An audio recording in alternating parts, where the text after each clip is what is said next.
반갑습니다. 제가 목소리를 조금 작게 하더라도 이해해 주세요. 예, 제가 혹시라도 오해할까봐 말씀드리지만은 저는 몸이 어디도 아프지 않습니다. 예, 가래도 없어요. 다만 기침이 알레르기 반응으로 갑자기 없던 게 생겨가지고 기침이 조금 날 뿐이니까 뭐 전혀 뭐 어디 아픈가 보다 뭐 그렇게 생각하지 마십시오. 하나도 아픈 데가 없고 다만 호흡을 들이마시고 내쉴 때 이 기침이 좀 동반돼서 좀 불편해서 그렇습니다. 오늘 저희들이 이론상 개송을 좀 공부해 볼 거예요. 여러분 개송 다 외우세요? 개송 다 못 외우세요? 그 정도는 좀 외워야 되는데. 여러분 이번에 신년회를 갈 때 성탑 갔잖아요. 그 대종사 이렇게 뒤쪽에 보면은 십상에 이렇게 돼 있잖아요. 그럼 거기에 개송 붙어 있어요. 개송 외워보실까요? 개송 유는 무로 무는 유로 돌고 돌아 지극하면 유와 무가 구공이나 구공 역시 구족이라. 한 번 더. 유는 무로 무는 유로 돌고 돌아 지극하면 유와 무가 구공이나 구공 역시 구족이라. 소리는 잘 들리죠? 예. 오늘 저희가 함께 공부할 본문 말씀은 대종사님의 개송 본문입니다. 여러분 개송이라고 하는 거는 불가에서 보통 이제 불가에서 이제 스님들이 이제 입적하기 전에 당신의 깨달음을 이렇게 시로 적어가지고 깨달음을 그 시 속에 아주 간결하게 담아서 제자들에게 이렇게 전수해 줍니다. 그러니까 내 깨달음은 여기에 진수가 담겨 있다. 그러니까 법이라고 하는 것이 보통 물건은 아니잖아요. 마음이잖아요. 그러니까 그 깨달으신 분의 그 마음을 담은 그 시를 전송해 주거든요. 그걸 보고 이 전법, 법을 전하는 개송, 전법 개송이다. 이제 그렇게 말하거든요. 대종사께서도 이 개송을 남기셨잖아요. 대종사께서 열반하시기 얼마 전에 개송 남기신 거냐면은 1년 반 전에 남기셨어요. 그러니까 막 급하게 돌아가시면서 남긴 것은 아니고 그래도 열반하시기 1년 반에 미리 남겨놓고 물을 거 있으면 빨리 물어라 이제 이렇게 하셨거든요. 그래서 보통 이제 개송이라는 거를 개송 이렇게도 얘기하고 온불교에서는 일원상 개송. 왜냐하면 그 개송의 내용이 일원상이니까 일원상 개송 이제 이렇게도 부르고 그 다음에 이제 법을 전하는 개송이다 해서 전법 개송 이렇게도 부르고 또는 이걸 깨달음을 얻었을 때 읊은 깨달음을 담은 그러한 개송이다 해서 오도송 이렇게 얘기합니다. 네, 오도송. 네, 깨달음을 오도를 하고 나서 읊은 시다 그래서 오도 죄송합니다. 오도송이다 이렇게도 얘기하고요. 그 다음에 또 이제 열반하시기 전에 입적 전에 이제 당신의 일생의 깨달음을 이제 시로 남긴다. 그러면 이제 열반송 그럽니다. 그러니까 이제 개송은 뭐 전법 개송이든 열반송이든 오도송이든 거기에는 깨달음이 담겨 있다는 게 좀 달라요.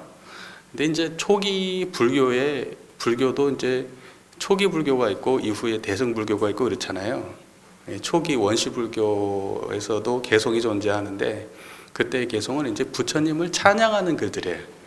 부처님의 깨달음을 찬양하는 글, 이제 그런 걸 개송이라고 하는데 이쪽에 선불교로 넘어오면은 개성이 부처님을 찬양하는 게 아니고 자기의 깨달음, 조사들의 깨달음을 스스로 드러낼 때 개송을 많이 스스로 짓습니다.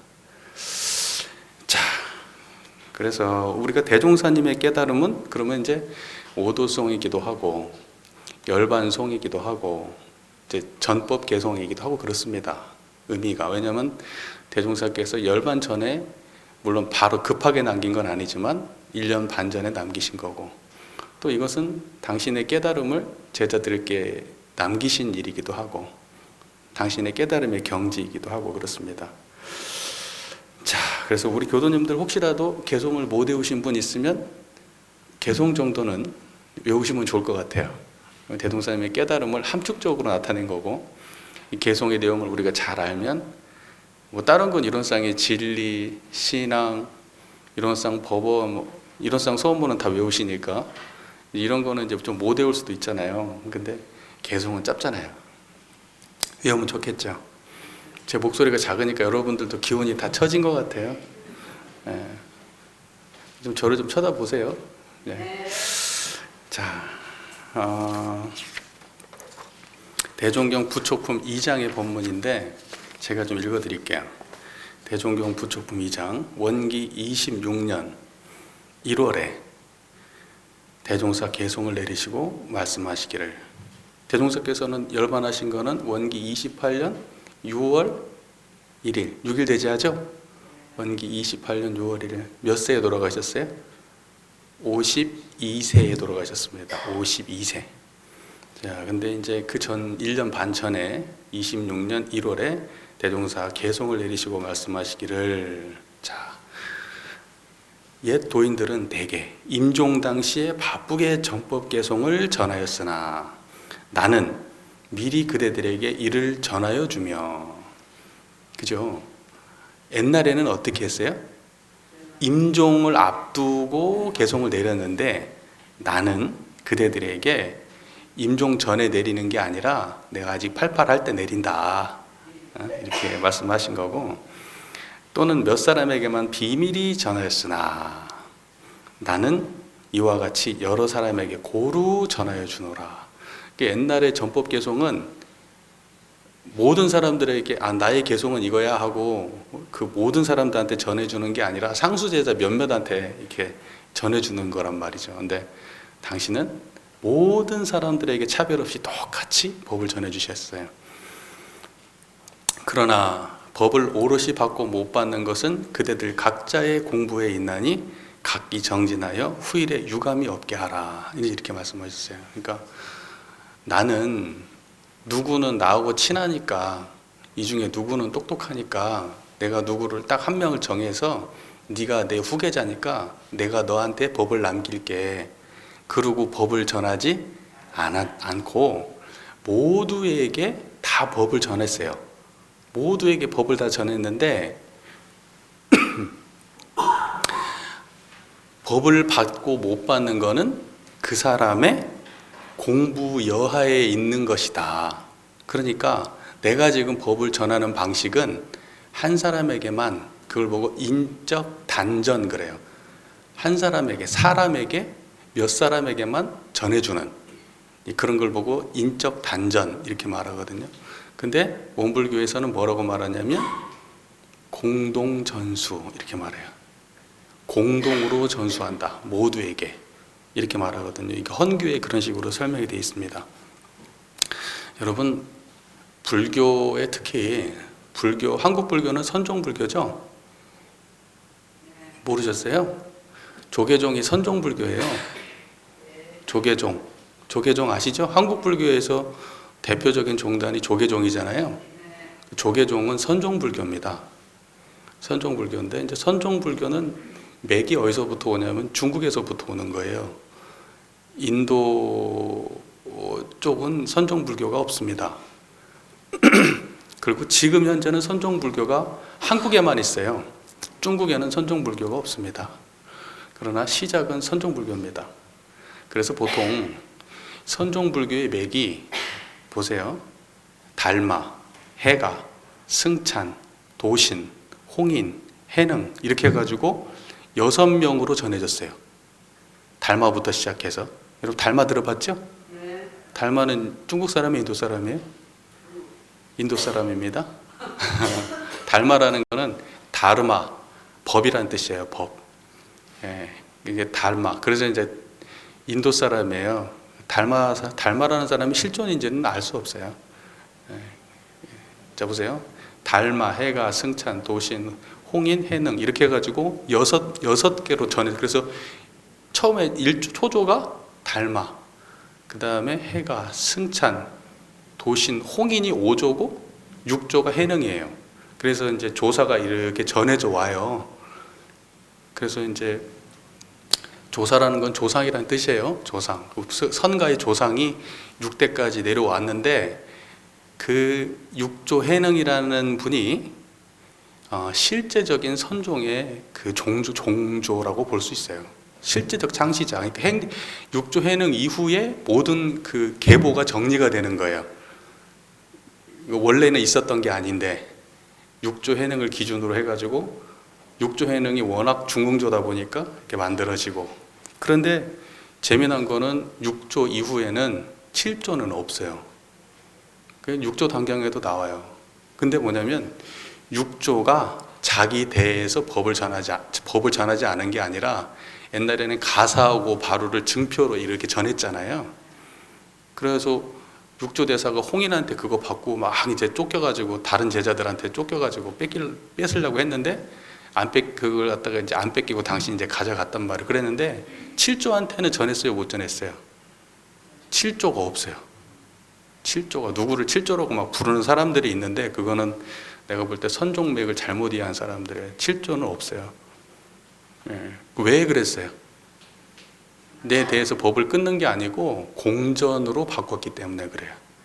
누구 한 사람한테 바로와 가사를 전달하지 않고 모두에게 법을 전했어요. 그리고 너는 다음에 7조야 라고 지명하지 않았어요. 6조는.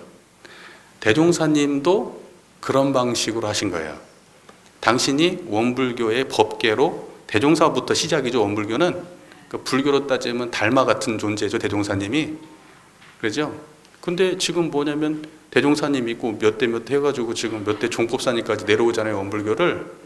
그럼 그걸 갖다가 불교 선종 역사에서 1조, 2조, 3조, 4조로 볼 수 있냐? 원불교는 그렇게 보면 안 된다고요. 원불교는 대종사 이후로 가사와 바루를 전수하듯이 한 사람한테 법을 전하지 않았고, 실제로는 대종사께서 열반하실 때 다음 종법사는 너야 라고 정산종사 찍지도 않았어요. 선고로 결정한 거예요. 그러니까 원불교는 인적 단전을 하지 않고 공동전수를 하는데, 그럼 어떻게 공동전수를 한다는 거냐? 교전에 보면 법의 등급이 있죠? 그 원불교의 제도가 있잖아요. 그 법의 등급의 기준에 맞춰서 대종사님 말씀하신 대로 각자의 공부 수준에 따라서 전수받는 거예요. 예를 들면 내가 특신급이다 그러면 특신급만큼 전수받은 거예요.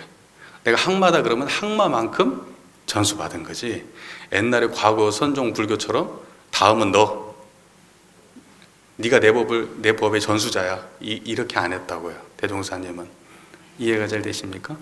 그러니까 이제 종법사라고 하는 역할을 부여받은 거지, 과거처럼 내 법은 오로지 다음 5조가 6조에게 전해주고 6조가 7조에게 전해주고 그런 식이 아니라고. 우리는 공동으로 법을 펴놓고 각자가 수행한 만큼 인정을 받고 법을 받는 거예요. 그러니까는 종법사님만 적자냐, 종법사님만 적자고 우리는 전부 다 서자들이냐, 그게 아니고 우리가 아무리 종법사하고 친근하고 교단에서 법의가 높고 나이가 많고 교무고 뭐라고 해도 대종사님의 법문대로 오롯이 공부하지 않고 법의 등급에 부합해서 부족하면 그러면 대종사님의 심통제자는 아닌 거예요. 근데 내가 아무리 재가고 내가 아무리 어리고 해도 공부를 열심히 수행해가지고 내가 항마가 되고 출가가 되고 열애가 된다면 그 사람이 대종사님의 적자예요. 그러면 대종사님의 제자 중에서 공부해서 받아서 가져간 사람이 대종사님한테 법통을 바르게 받은 사람이지, 아무리 이 회상에 들어와 있다 하더라도, 아무리 오래 있었다 하더라도, 나이가 아무리 많아도 실제로 대종사님의 법을 이어받지 못했다면 그러면 대종사님의 법통을 이은 제자다 이렇게 보기는 어려운 거예요. 그게 원불교 전통입니다. 그러니까 원불교 전통을 오해하시는 분들이 간혹 있어요. 그래서 종법사님이 딱 탄생하시면 저분이 대종사님의 법맥을 이은 분이다 이렇게 주장을 한단 말이죠. 그런 거 아니라니까요. 대종사님도 후계자를 지정하지 않았고, 물론 그러한 기미는 많이 보였지만 실제로 선거에서 뽑혔지. 대종사님이 너 다음 종법사 이렇게 안 했고, 그 이후에도 다 선거로 뽑혔지. 누가 누구를 지정해가지고 종법사 되고 그러지 않았어요. 원불교는 그래요. 이해되시죠? 그러니까 저분은 종법사 역할을 하시는 분이고 우리 중에 지자고, 그렇지 저분만 대종사님의 적자고 법통이고 나는 아니고 이렇게 생각하면 안 된다고요. 나도 법통이라고요. 내가 대종사님의 교법을 바르게 공부하고 있는 한 나도 종법사님과 다르지 않은 법통이라고요. 우리 전통은 그래요. 그 잘 이해되셨죠? 네. 자, 대종경의 선회록에 이런 말씀이 있어요. 제가 예전에도 한번 읽어드린 적이 있는데, 한 제자 여쭈었다. 견성 성불이라 하였사오니 견성하는 즉시로 부처를 이룬다는 말이오니까. 대종사 깜짝 놀라시며 말씀하셨다. 그대가 잘 물었도다. 성품을 보는 것은 마치 글씨 배우려는 사람이 선생을 만나 좋은 글씨체를 받아온 것과 같고, 수 배우려는 사람이 좋은 수본을 얻어온 것과 같은 것이다. 그러므로 견성을 하였다 하여 만족을 느끼고 그 다음 공부에 등한한다면 글씨 배우려는 사람이 겨우 글씨체만 받아놓고 있는 것 같고, 수 놓으려는 사람이 수본만 얻어다 놓은 것 그대로 있는 것 같은 것이다. 무슨 말인지 이해가 되시죠? 그냥 견성을 했다고 하더라도 그거는 아무것도 아니에요. 내 실력도 아니고. 근데 실은 견성은 그리 어려운 것이 아니다. 이렇게 말씀하세요. 그러니까 여러분, 어려운 것을 통해 어렵게 무언가를 얻어야 견성이다 이렇게 생각하시면 안 돼요. 대종사님은 그렇게 말씀 안 하세요. 그리 어려운 것이 아니라 자기가 본 그 성품과 같이 원만하고 밝고 바르게 자기 성품을 활용하여 복족해족한 부처가 되는 데에 큰 힘이 드는 것이다. 자기가 본 견성, 성품을 보았다는 거잖아요. 그 본 성품 그대로 육근을 활용해서 그 육근이 성품에 부합되게 될 때까지 공부를 하는 그 과정이 성불의 과정인데, 그게 어려운 거지. 수본 받아놓고 글씨체 받아놓은 거 그거 어려운 거 아니다. 이 말씀이시잖아요. 자, 그래서 앞으로 인지가 많이 발달되면 10여 세만 넘으면 대개 초견성은 할 것이요, 성불을 위하여 큰 공력을 들이게 될 것이다. 이렇게 말씀하셨어요. 10여 세만 넘으면 대개 초견성은 해. 앞으로는. 지금이 대종사님께서 앞으로는 할 때 지금이에요. 지금 제가 볼 때. 지금 우리는 여러분 10여 세 다 넘으셨죠? 앞으로는 10여 세만 넘어도 견성은 다 해요. 그런 시대야. 밝은 시대가 온다고요. 그래서 제가 왜 이 말씀을 드리냐, 우리가 전법 개송, 대종사님께서 우리에게 법을 전해주신 게 가장 짧은 글, 가장 압축적인 글이 개송인데, 우리가 개송을 우리가 전해받을 때 무엇을 어떻게 전해받아야 되는가라고 하면, 그것은 그 개송 안에 대종사님의 깨달음과 신법이 그대로 우리에게 전수가 되어야 되거든요. 그러면 그것이 그대로 전수되는 정도까지는 뭐예요? 초견성이에요. 성불이 아니란 말이에요. 그러니까 우리가 개송을 공부해가지고 개송의 뜻이 명확하고 지금 눈앞에서 그 경지가 현현한다 하더라도 내가 육근을 작용할 때 그 경지를 드러내지 못하면 그거는 마치 수본 받아놓은 것과 똑같고 글씨체 받아놓은 것과 똑같은 것이지 실제 내 역량하고 관계가 없는 거예요. 제가 드리고 싶은 말씀은 이거예요. 여러분, 우리가 그동안 오랫동안 한 1년 지금 얼굴 봤잖아요. 이제 거의 1년째 본 것 같아요. 그죠? 지금까지 이제 공부를 쭉 했는데 보니까 이제 개송이 끝나면 그 교의품에서 가장 핵심인 이론상에 대한 부분이 끝나는 거잖아요. 그래서 여러분 스스로 한번 생각해 보십시오. 나는 성품에 대해서 바르게 보고 있는가, 볼 수 있는가. 이제 내가 앞으로 진짜로 이것을 기반으로 해서 실제 공부를 해나갈 수 있는가, 스스로 한번 돌아보셔야 돼요. 대종사님의 개송이 이제 마지막입니다. 그래서 왜 대종사께서 공동전수를 택했는가라고 하면, 과거에는요, 글씨를 못 읽는 사람도 태반이었어요. 대종사님 당대 때만 해도 글씨 못 읽는 사람이 태반이에요. 글씨 자체를. 그럼에도 불구하고 대종사께서는 공동전수의 방식을 택해요. 가장 쉬운 건 뭐예요? 제일 똑똑한 놈 몇몇 딱 뽑아다가, 근기, 상근기 뽑아다가 그 사람한테 전해주는 게 사실 제일 쉽잖아요. 그죠? 나를 믿고 따르는 제자 중에서 제일 똑똑한 놈, 야, 너, 내가 특별히 너는 제대로 전수해줄게. 그러면 되는데, 대종사께서는 개송을 전하면서 공동전수가 아니고, 이제 인적 단전이 아니고 공동전수의 방식으로 이 법을 전하셨단 말이에요. 왜 그랬냐면, 대종사님의 마음 안에 미래 시대에는 이제 인적 단전의 방식으로는 전하고 이렇게 되면은 그것은 협소하고 대중을 다 교화할 수 있는 방식이 아니라고 보신 거예요. 수준이 높아가는 사람들이 그렇게 많이 있는데 몇몇 사람들만 지도하고 그렇게 안 하고 법을 쫙 뿌려놓고 따라와라. 니네들이 노력한 만큼 다 얻을 수 있다. 지금 이런 방식을 택하시는 것은 미래 시대, 다시 말해서 후천 개벽 시대에는 사람들의 인지가 그래도 되기 때문에 그랬던 거라고 저는 생각해요.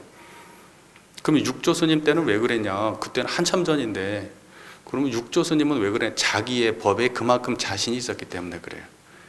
이거는 누구라도 받아갈 수 있다.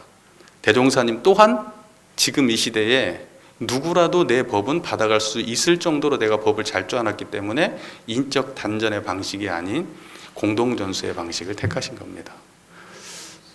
제 말씀이 이해가 잘 되십니까? 네. 그래서 대종사께서는 부처품 2장의 말미에 이렇게 말씀하십니다. 법을 오롯이 받고 못 받는 것은 그대들 각자의 공부에 있나니 각기 정진하여 후일에 유감이 없게 하라. 후일에 유감이 없게 하라. 후일에 유감이 없게 하라. 이제 당신은 다 내놨어요. 이제 받고 못 받는 건 누구한테 달렸어요? 이제 우리에게 달렸어요. 그러니까 나중에 괜히 후회하지 말라고요. 후회하지 말고 지금 똑바로 하라고. 자, 그래서 우리 교단을 보면 이래요. 지금 이제 예전처럼 뭐 누구 한 사람한테 탁 이 법맥이 뭐 몇 조, 나는 6조, 나는 5조, 나는 4조, 나는 딱 그 내가 법을 받았어. 그러면 이 사람이 법의 권위로 너는 거기 못 미쳐, 너는 거기 충분해, 너는 이렇게 해야 돼 라고 그 사람이 탁탁탁 지도하고 이렇게 하면 좋은데, 우리는 공동전수를 했잖아요. 공동전수를 이제 하다 보니까 어떠한 조금 문제가 발생했냐면, 시간이 지나보니까 자기가 깨달은 사람들이 나오기 시작한 거예요. 공부가 안 됐는데 막 된 것처럼 막 잘난 체를 한 사람들이. 근데 그 사람을 제재할 수가 없어. 왜? 특별하게 권위 있는 한 사람한테 법이 전해진 게 아니니까. 그러니까 서로 잘났다고 우후죽순 그래요. 또 어떤 사람들은 또 겸손해가지고 너무 겸손해서 자기는 공부 안 한다고 그러고 자꾸 그러고, 다 그게 과불급을 면하지 못하는 거예요. 그래서 저는 우리 교단의 과제는 뭐냐면, 이 대종사님의 공동전수의 이 전통은 이어져야 되지만은 그 법위가 올바로 사정되어서 최소한 학마위나 이런 학마위 이상의 법위는 스승으로서 분명한 자리매김이 될 수 있도록 권위가 부여될 수 있을 정도로 법위가 잘 사정이 되면, 그러면 이제 그런 일이 없어지겠죠. 지금은 조금 좀 법위가 문란하게 전해지는 바람에 좀 문제가 좀 되고 있습니다. 여러분 스스로 한번 돌이켜 보세요. 나는 정통 정맥을 잇고 계신가? 청정하십니까? 네.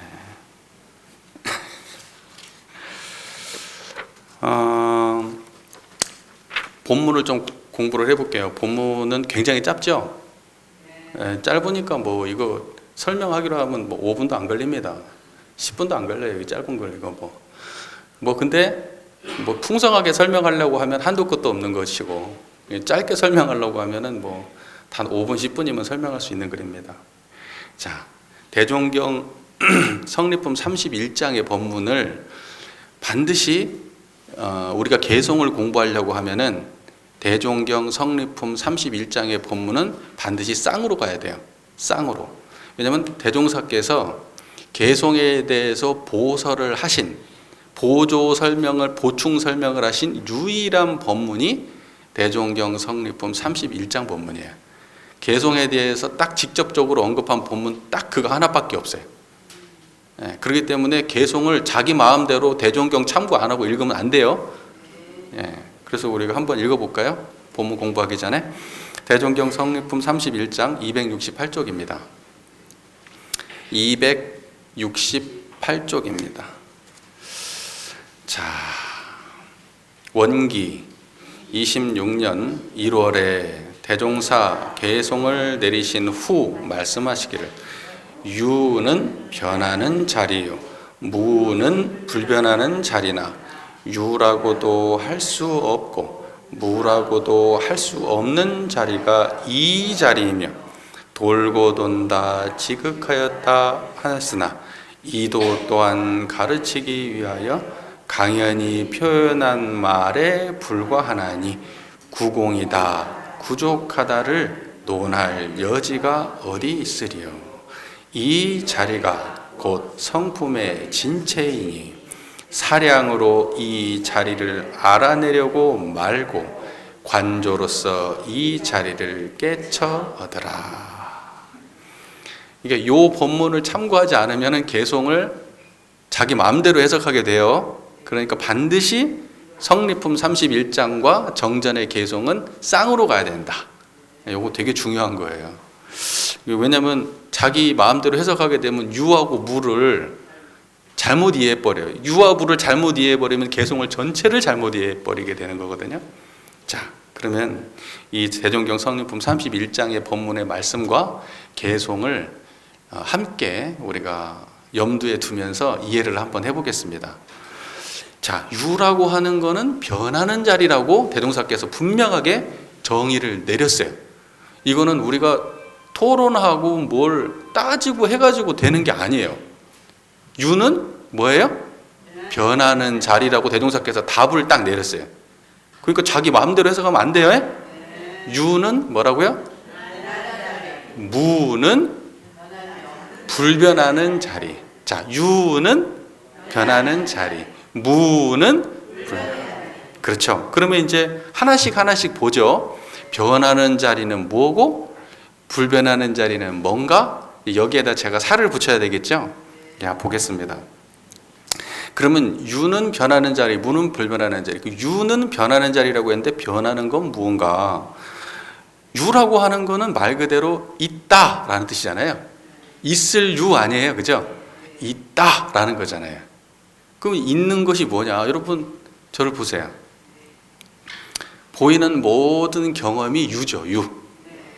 그러면 보이지 않는 것도 보이지 않는 건 무예요? 이렇게 되니까 문제가 되는 거예요. 보이는 경험도 경험이고 보이지 않는 경험도 경험이에요. 이해가 되셨죠?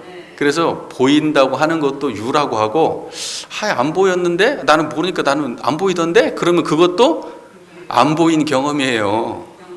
이해되세요? 그래서 보이는 경험도 안 보이는 경험도 통과를 해서 전부 다 유. 그 다음에 들리는 경험도 들리지 않는 경험도 다 유. 냄새 맡고 냄새 못 맡는 경험도 다 유. 지금 냄새가 뭐 냄새 있어요? 있어요. 저는 있어요. 나서요. 항냄새 나요? 어떤 분은 코가 조금 안 좋으신 분은 냄새가 안 날 수도 있죠. 지금 냄새 안 나면 경험 없어요? 냄새 안 난다고 경험하고 계시니까 냄새 안 나는 줄 아시잖아요. 냄새 안 나는 게 경험이 아니라면 어떻게 냄새 안 난다고 말할 수 있어요? 맞죠? 그래서 우리는 경험되지 않음도 경험이라고 이해해야 돼요. 그래서 육구는 항상 경험하지 않는 때가 없어요. 육구는. 그리고 느낌, 촉감은 전부 다 유구. 그리고 이 감촉이 없는 상태도 유. 답은 정해져 있는데 이렇게 시원하게 말씀을 해보세요. 답은 유예요. 제가 얘기하는 거의 모든 답은 뭐다? 유. 예. 생각은? 감정은? 생각 없는 것도? 감정이 없는 상태도? 기억도? 나는 그거 모르겠는데 기억이 없는데? 하는 것도? 그렇죠. 그 다음에 나는 이런 판단을 하겠어. 판단하면 나는 판단 못 하겠는데? 그것도 다 유예요. 다 유. 편안한 상태도, 불편한 상태도, 꿈 꿀 때도, 꿈 없이 깊이 잠들어도 네, 다 유예요. 행복도 불행도, 성공과 실패도, 이익과 손해도, 옳고 그름도, 여기저기도, 이곳저곳도, 어제 오늘 내일도 다 유라고. 다 유. 다 유예요. 그게 다 있는 거예요, 여러분. 다 경험되는 거라고요. 이 외에 여러분들 각자가 하고 싶은 말 어떤 걸 다 해도 여러분 그거 전부 다 싸그리 다 유예요. 그걸 전부 다 변한다고 말하는 거예요. 있는 것 중에 치고 변하지 않는 게 있어요, 없어요? 그래서 있는 것, 있음, 유라고 하는 거는 다른 말로 변화다 이렇게 말하는 거예요. 그래서 유는 변하는 자리다 이렇게 말씀하신 거예요. 유는 정리가 끝났죠. 그래서 개송해서 유 그러면 뭐 이제 말할 게 없어요. 여러분의 모든 경험이 다 유고, 그렇기 때문에 이것은 우리는 알아요. 다 변한다는 사실을. 모든 경험은 아 이게 유구나. 개송해서 말씀하시는 유가 이거구나. 자, 그 다음 문장을 보면 뭐라고 되어 있어요? 변하지 않는 불변하는 것은 무 그랬어요. 자, 그러면 보세요. 아니, 지금까지 얘기하는 거 다 변하는 건데 그건 변하지 않는 게 뭐야? 다 얘기해버리면 어떡해요 지금. 얘기하려고 했는데. 자, 보세요. 이것은 볼 수도 없고 들을 수도 없고 냄새도 없고 맛도 없고 감촉도 없고 생각도 없고 감정도 없고 기억도 없고 고요함 요란함도 없고 행복 불행도 없고 성공 실패도 없고 이익 손해도 없고 옳고 그름도 없고 이곳 저곳도 없고 어제 오늘 내일도 없어. 그게 없는 거를 뭐라고 표현한다고요? 무. 그럼 무는 지금 어떤 게 무라고요? 청정한 게 무예요. 청정한 게 무예요. 청정한 그 자리가 무예요. 지금 이 소리 듣고 계시죠? 이 소리 듣는 거기가 무예요. 여러분 밥 먹을 때도 항상 드러나 있던 게 무예요. 화나고 짜증날 때도 항상 있었던 게 무라고요. 꿈꿀 때도 있었던 게 무라고요. 그래서 그 무는 우리가 변화한다고 할 수가 있어요? 변화한다고 할 수 없어요? 변화하지 않잖아요.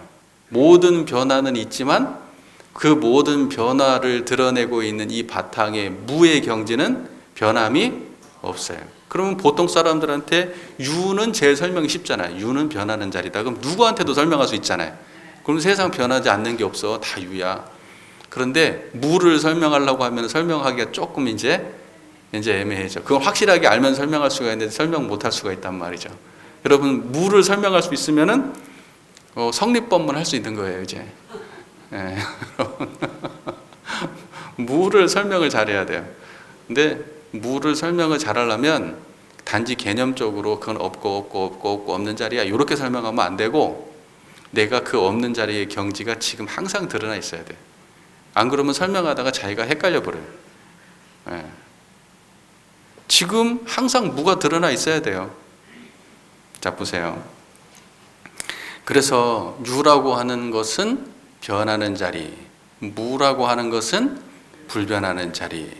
이 두 가지가 그래서 유는 무로 무는 유로 그 다음 뭐죠? 돌고 돌아 지극하면 이렇게 되어 있죠.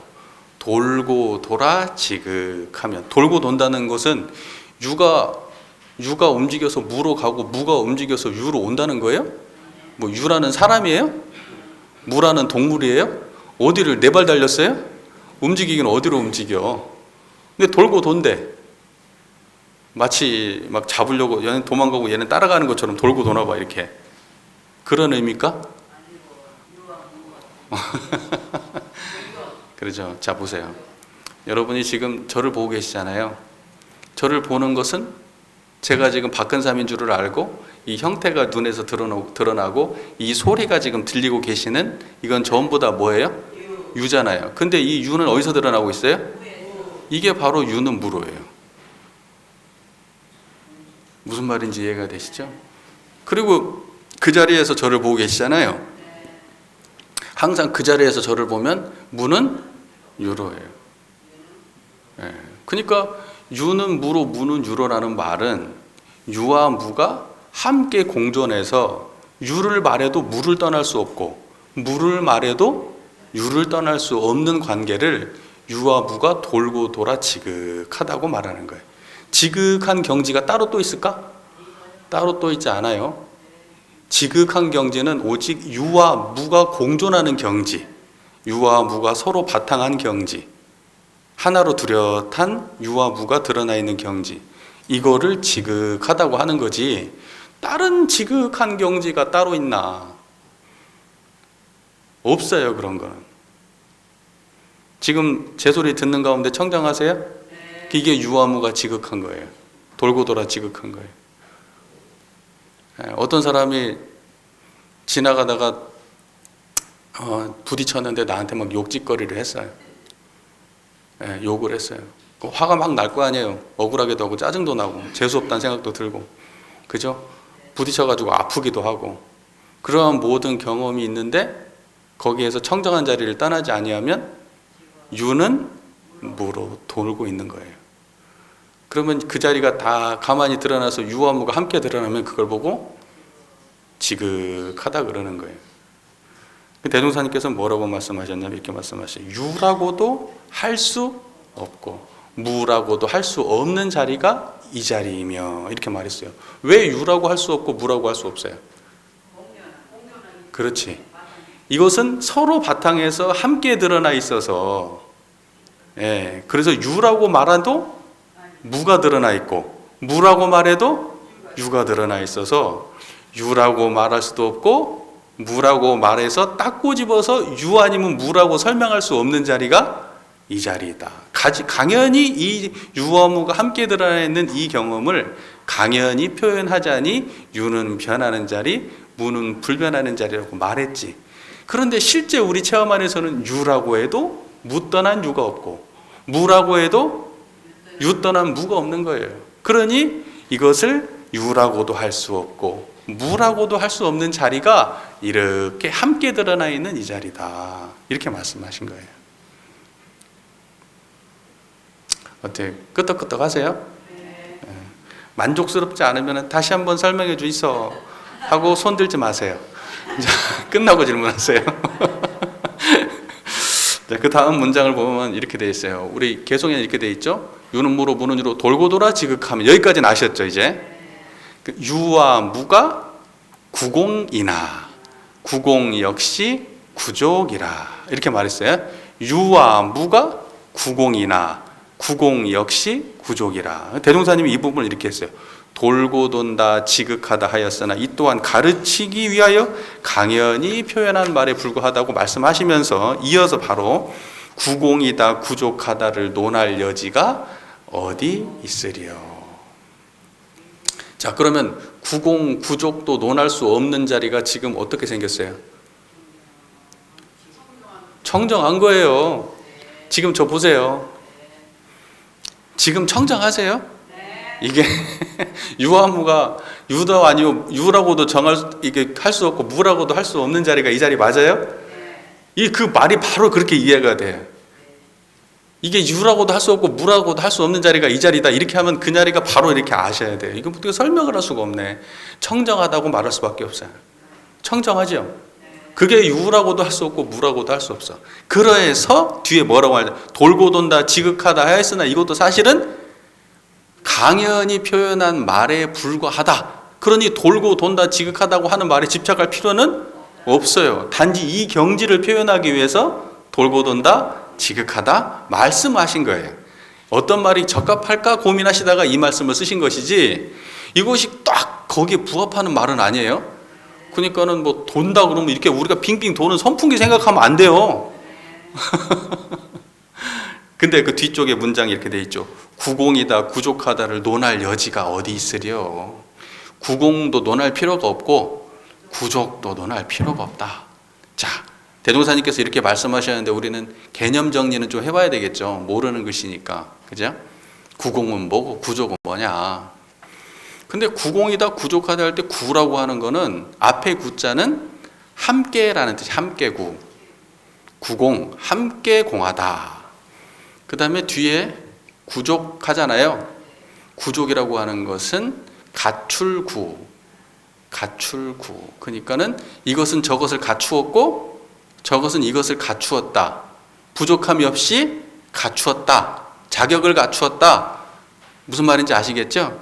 네, 그럴 때 구예요. 그러니까 생각을 해보세요. 구공이라는 거는 함께 공하다라고 얘기를 했어요. 비었다는 뜻이잖아요. 공이라는 거는. 자, 보세요. 그러면 유도 공하고 뭣도 공하다는 거예요. 무도 공하대. 그러면 유는 왜 공해요? 대종사님께서 말씀하시는 유도 공하고 무도 공하다는 뜻은 유라고 지금 말하고 있을 때도 지금 청정하고, 내가 지금 이 자리를 무라고 설명할 때도 청정하지. 유라고 하는 모든 경험을 드러나도 항상 그 청정하고, 무라는 경험을 말해도 청정하기 때문에 차이가 있어요, 없어요? 유를 말해도 무를 말해도 청정하기 때문에 차이가 없어요. 그래서 유와 무가 구공이에요. 함께 다 공해. 대종사님의 말씀은 그거예요. 그런데 이제 무슨 불교 철학이나 이런 데서는 이걸 꼭 그렇게 이건 지금 이렇게 이해하는 게 대종사님 설명에 맞는 방식이에요. 그리고 요거는 덤이에요, 덤. 뭐냐면 우리가 구공할 때 유가 공하다 할 때 변하는 것이 공한 이유는 변하는 모든 것들은 연기적 관계에 놓여 있기 때문에 공한 거예요. 연기는 무엇이냐? 잘 들으세요. 이것이 있으므로 저것이 있고, 저것이 있으므로 이것이 있으며, 이것이 사라지면 저것이 사라지고, 저것이 사라지면 이것이 사라진다. 세상에 존재하는 있는 모든 거는 홀로 단독으로서 영원불멸하게 존재하는 것이 단 하나도 없고, 다만 그 인연을 따라서 그 인연에 연해서 일어났다가 사라질 뿐이다. 이걸 보고 연기 이렇게 얘기하는 거예요. 연기와 연기의 차이는 어떤 거예요? 연기, 이 피어나는 연기요? 아니, 연기와 연기라고 말씀하시죠. 아니, 연기. 연에서 일어난다 라는 뜻이에요. 연에서 일어난다. 인연되어서 일어난다. 그럼 인연생기, 이걸 줄여서 연기 이렇게 말해요. 인연과 인연이 만나야지 무엇가 나오죠. 여러분은 어떻게 나왔어요? 인연되어서 나왔잖아요. 그리고 지금 제가 이렇게 존재하고 있는데 지금은 제가 어떻게 살아있어요? 여기에 물 빠지면 여러분 있어요? 물. 여러분 지수화풍으로 되어 있다고 하잖아요. 물기운 빠지면 여러분 살 수 있냐고요? 불기운 빠지면 살 수 있어요? 못 살잖아요. 여기에서도 지금 물기운과 불기운이 다 열개인데 물기운 빠지면 이거 없어요. 이거 부서지고 말아버려요. 세상에 존재하는 모든 것들은 무엇과 무엇이 인연 가합에 의해서 임시적으로 존재했다. 그래서 가유라고 해요. 거짓으로 있다. 거짓 가짜 있을 유자. 가유로서의 존재다. 세상 모든 것은 연기적으로 다만 인연 화합에 의해서, 조건에 의해서 만들어졌다가 그 조건이 흩어지게 되면 흩어지는 존재들이다. 그러므로 세상에 본질은 없다. 그러므로 공이다. 이런 걸 보고 연기공 이렇게 말해요. 유는 연기적으로 공하다. 자, 이건 논리적인 이야기예요. 저는 이렇게 설명하는 게 제일 세상 유치한데 말은 제일 되잖아요. 근데 이것은 우리가 아무리 이렇게 안다고 해도 여러분의 본뇌를 어찌할 수 없어요. 나라고 하는 존재는 연기적 존재니까 나의 실상은 없어. 나라고 하는 그 개념조차도 수많은 개념의 화합물이야. 수많은 경험들이 만들어져서 나라고 하는 것이지, 나라고 하는 것도 실상은 없는 거야 라고 알면 뭐예요? 그거 알면 화 없어져요? 그래서 내가 그 쓸데없는 공리공론을 한다고 얘기하는 거예요. 그렇게 한번 아는 건 상관없어요.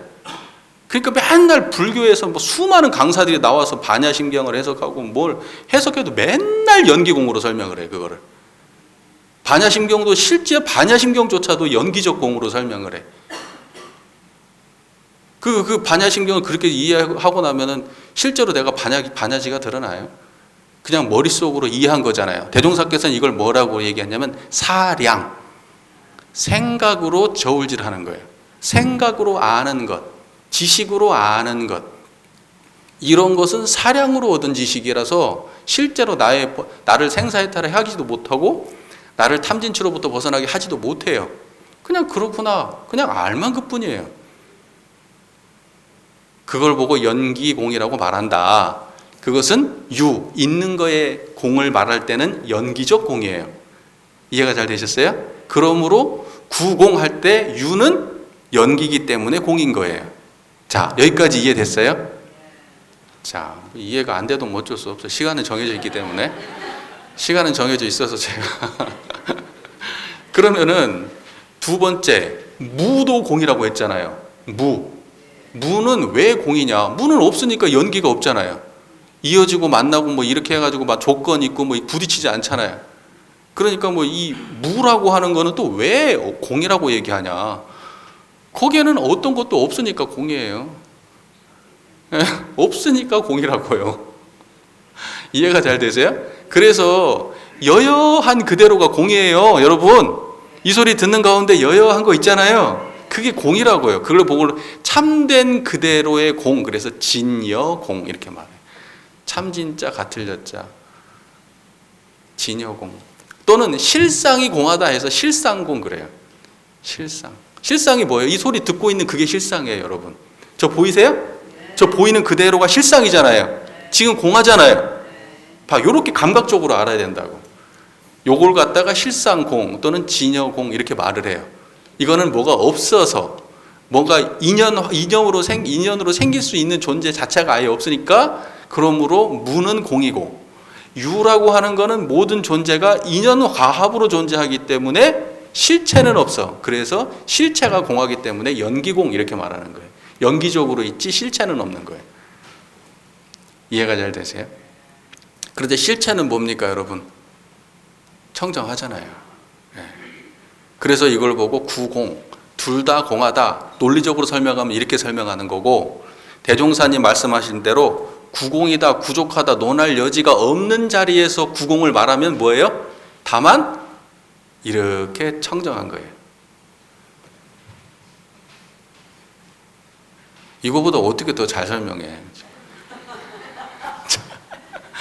지금도 뻥 무슨 소리인가 이제 이러면 안 돼요. 지금은 맞다고 막 이래야 되는데 지금. 그 다음에 구족하다 이 말은 무슨 말이냐? 구공은 이해됐어요? 유와 무가 구공, 유와 무가 함께 다 공하다. 자, 근데 구공이라고 하는 그 역시도 사실은 텅 빈 줄 알았는데 구족 가득 차 있대요. 갖추어져 있대. 보세요, 여러분. 유에서는 여러분 갖출 것이 뭐가 있어요? 유의 세계는 이미 다 유로 완벽하지 않아요? 보세요. 여러분은 만족해야만 유다 이렇게 생각하시죠? 그럼 만족한 것만 있으면 구족은 아니에요. 불만족도 있어야지 구족이지. 왜냐하면 부족하다는 거는 하나도 빠짐없이 다 갖추어진 자리이기 때문에 부족하다고 말하는 거예요. 갖추어져 있는 자리. 인과적으로 여러분 연기적으로 부족한 게 있어요? 그러니까 이 세상에 빛이 있으면 어둠도 있고, 남자가 있으면 여자도 있고, 오름이 있으면 그름도 있고, 괴로움이 있으면 행복도 있고, 죽음이 있으면 삶도 있고. 그래서 연기적으로 이 세상은 우리가 한쪽 편에 원하는 것에 서 있어서 부족한 세상이지, 이미 이 세상은 모든 것이 갖추어진 세상이라고요. 이해가 되세요? 그리고 무의 경지는 무엇이 갖춰져 있어요? 무의 경지는 부족함 자체가 아예 없어요. 부족함이 있다라고 하는 것은 유의 세계, 무의 세계예요. 유의 세계고, 부족함이 없어야 그게 무거든. 그러니까 부족함 없는 경지에서 보면 이미 다 갖추어졌다 이렇게 말하는 거예요. 그래서 공은 그대로 부족함이 없는 자리예요. 자, 그래서 유의 경지만 보더라도 부족함이 없고, 무의 경지도 부족함이 없어요. 그런데 우리는 편협해서 한쪽으로 가치관이 기울어져 있어요. 내가 원하는 건 정해져 있어요. 답은 이미 나와 있어, 내 마음에. 그러니까 항상 한쪽이 부족한 거예요. 그러니까는 은혜 속에서 은혜 속에, 아니, 해도 속에서도 은혜를 발견해야 되는데 그걸 못하는 거 왜? 부족하니까요. 한쪽에 집착해서 한쪽만 원하니까 반대쪽을 볼 여유도 없는 거예요. 그런데 요것은 그냥 논리적 설명이고 실제로는 부족하다는 건 지금 청정한 이대로 부족함이 없어요. 여러분 더 여기 청정한 자리에 머물러 있으면 부족한 마음이 있어요? 그걸 부족하다고 하는 거예요. 그러니까 공이면서 구공이면서 부족한 거예요. 지금 이대로예요. 청정한 이대로. 이게 대종사님께서 하고 싶은 말씀이라고 저는 생각해. 그런데 제가 이렇게만 설명하면 진짜 설명할 게 없죠. 그래서 논리적인 설명도 하나 추가한 거예요. 자, 그런데 더불어서 유는 유의 세계만 놓고 봐도 이미 다 갖춰져 있는 세계예요. 유적인 관점에서 보면, 있고 없는 관점에서 보면 세상에는 없는 게 없이 다 있어. 맞죠? 그런데 유는 무엇을 전제하고 있어요? 무를 전제하고 있잖아요. 그래서 유의 세계는 무를 갖추고 있는 거예요. 또 무의 세계는 유를 떠나서 따로 있지 않아요. 그래서 무는 무엇을 갖추고 있어요? 유를 갖추고 있어요. 그래서 유는 무를 갖추고 무는 유를 갖췄다. 변화는 불변을 갖췄고 불변은 변화를 갖췄다. 이 두 가지가 서로 떨어져 있지 않아요. 이걸 보고 부족하다 그렇게 말하는 거예요. 자, 그래서 종합적으로 말씀을 드릴게요. 종합적으로. 여러분 저를 보세요. 청정한 이 자리가 구공이고 이 자리가 부족한 자리예요.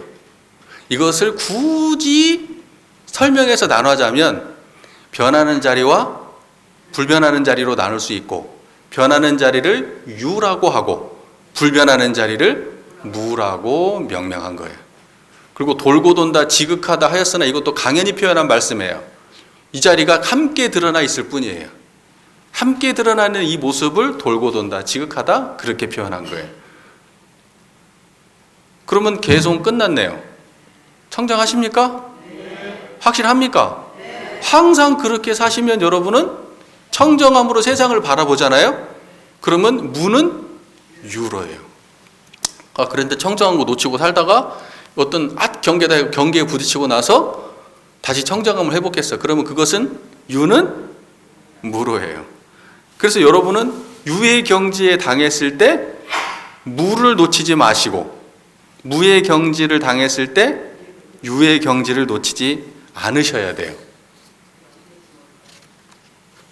정산종사님께서 이런 말씀을 하셨어요.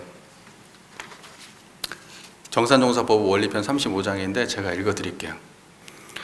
유와 무가 둘 아닌 이치를 알지 못하면 유와 무가 둘 아닌 이치가 유와 무가 둘인 이치는 뭐예요?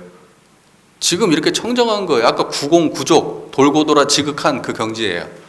유와 무가 둘 아닌 이치를 알지 못하면 고를 당하며 거기에 구애되고 낙을 당하며 거기에 집착하여 길이 고를 벗어나지 못하며 빈천을 당하며 거기에 구애되고 부기를 당하며 거기에 집착하여 길이 빈천을 초래하나니 유에 처하여 무의 심경을 놓지 아니하고 무에 처하여 유의 심경을 놓지 아니하여야 능히 유무를 초월한다는 것은 유무에 걸림없어서 이렇게 얘기하는 거예요.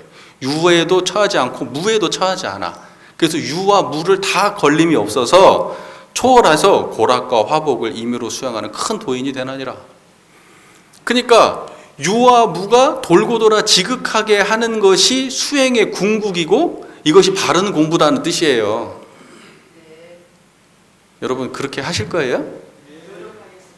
안 할 것 같아. 표정 보니까. 오늘 이 문 나감과 동시에 다 잊어버리실 것 같아. 예, 휴타님 인정하시는 것 같다. 그죠? 자, 마지막으로 정산종사법의 유촉평 13장에 이런 말씀이 있습니다. 스승은 대대로 후계할 제자들을 잘 길러야 하고 제자는 대대로 연원계통을 올바로 이어받아야 그 법의 수명이 무궁하나니라. 연원계통, 어디로부터 내가 이렇게 법을 받았는지 그 근원을 말하는 거예요. 그 계통을. 우리는 대종사의 정신을 오로지 이어받는 것이 대종사의 법의 수명을 올바로 이어받음이니. 자, 우리의 연원의 가장 중심은 어디에 계신다고요? 대종사. 방금 읽었잖아요. 여러분의 연원은 어디예요? 대종사님의 그 법의 계통을 바르게 이어받아야 된다고요. 기위, 법의 수명을 이어받으려면 크고 온전하게 이어받고 크고 온전하게 전해주어야 법계의 큰 조상이 될 것이니라. 우리 회상의 법의 수명은 곧 일원대도의 해명이니라. 이렇게 말씀하셨어요. 일원대도의 해명이야말로 무엇이다? 법의 수명이다. 여러분, 법의 수명이라고 하거든요. 네, 법의 수명. 법의 수명이 무슨 말이냐면 대종사님께서 깨달았잖아요. 깨달은 경지를 법이라 그래요. 법. 그죠? 대종사님께서 깨달은 경지가 법이에요. 그런데 대종사님 당대에서 이어지면 그게 수명이 이어진 거예요. 여러분들이 만약에 대종사님의 깨달음을 그대로 이어받았잖아요. 그러면 그 법이 생명력을 가지고 지금 살아있는 거라고요. 그랬는데 대종사께서 아무리 깨달았는데 그걸 제자들한테 전했는데 그 제자 사이에서 끊겼어. 그 법이 온전하게 전해지지 않았어. 그러면 법의 수명은 거기서 끝난 거예요. 끝난 거라고요. 그걸 법의 수명이라고 해요. 그런데 원불교에서는 무엇이 법의 수명의 핵심이냐? 여기 정산종사님 말씀대로 일원대도의 지혜 광명, 해명이다 이렇게 말씀하셨어요. 지혜 해자 목숨명자예요. 일원대도야말로 그 일원대도의 지혜야말로 그게 우리 교단의 수명이라고요. 우리 교단 살아 있습니까? 죽었습니까? 살아 있습니다. 여러분들로 인하여 살아 있습니다.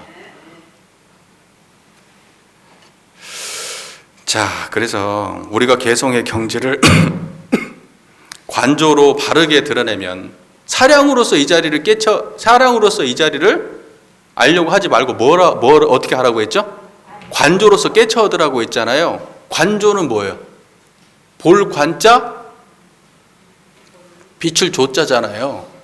그러니까 지금 보세요. 저를 보세요. 지금 그 자리가 청정한 자리가 드러났죠? 생각했어요? 생각 안 했어요? 생각하지 말고 이렇게 드러내야 된다. 사량이고 생각하면 사량이고 생각이 없으면 이미 관조예요. 생각하지 않으면 관조고 생각이 들어감과 동시에 바로 사량이에요. 지금 보세요. 청정하세요? 자, 청정하세요 물으니까 예 하고 대답했잖아요. 그런데 그 과정에서도 항상 청정하죠. 청정하십니까? 물었을 때 그 소리를 들을 때도 청정하시고 예라고 대답할 때도 청정하시죠? 이렇게 그 청정한 자리가 드러나 있어야 그게 관조라고 하는 거예요. 관조. 그러니까 우리의 법의 수명을 잇는 거는 사량으로서 되는 게 아니라고요. 그 관조의 경지가 이어졌을 때 법의 해명을 잇는 일이에요. 그걸 보고 궁극적으로 지혜라고 말하는 거고 대종사님의 궁극적 깨달음이에요. 그러니까 말 한마디 보탤 필요가 없어요. 대종사님의 깨달음이라는 거는 이론상은 그냥 단순한 거예요. 그냥 365일 항상 청정하면 돼요.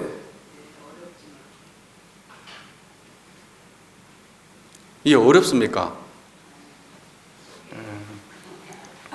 이제 그게 우리의 사명입니다. 자, 일원대도라고 하는 거는 일원상 사은사요 삼학팔조 여기를 포괄한 우리의 교법을 일원대도다 이렇게 말하는 거예요. 일원상을 중심으로 한 사은사요 삼학팔조 요 교법 체계 요거를 원불교에서는 뭐라고 말한다? 일원대도 이렇게 말해요. 그러니까 어떻게 해서 일원대도 그러면 일원상 사은사요 삼학팔조구나 이렇게 이해하시면 돼요. 근데 막연하게 일원대도 하시는 분들도 많아요. 근데 여러분들은 정확하게 언어적으로 일원대도는 일원상과 사은사요 삼학팔조의 우리의 교의 체계를 일원대도라고 합니다 라고 말씀해야 돼요. 이해가 되시죠? 네. 그래서 우리 교도님들께서 일원대도를 이어받으셔서 법의 해명이 끊이지 않도록 의무와 책임을 가져주시기를 부탁드립니다. 경청해 주셔서 감사합니다.